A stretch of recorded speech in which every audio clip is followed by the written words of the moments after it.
Now, finally, I want to make a brief comment about the President-elect's press conference yesterday. Donald Trump throws out a lot of strange and rather random ideas on a regular basis.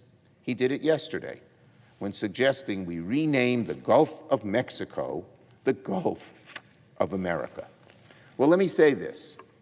I'd agree to working with Donald Trump on renaming the Gulf of Mexico only if he first agrees to work with us on an actual plan to lower costs for Americans. That's what the American people want us to focus on first, not on renaming bodies of water. Our priorities, our democratic priorities, are so much more closely aligned with the concerns of the American people than Donald Trump seemed to be. The incoming president knows he has a tall task ahead of him. He spent years on the campaign trail making outlandish promises he won't be able to keep. In fact, he's getting rich to do the opposite of what he's getting ready to do the opposite of what he promised by cutting tax cuts for the very, very wealthy.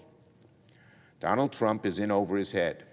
So he's doing what he always does in times like this, distract America with crazy ideas.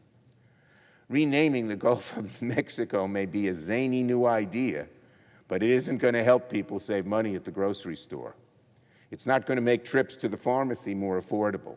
It's not going to help anyone find a good-paying job. Donald Trump says these things because it will get him attention and make him sound like a tough guy. If Donald Trump wants to rename an ocean to sound more patriotic, I'd say we'll help him on one condition and only on one condition. Let's come up with a real plan first, not a concept of a plan to lower prices for Americans. Let's do that first. Then Donald Trump can have his fun. I yield the floor and note the absence of, I yield the floor.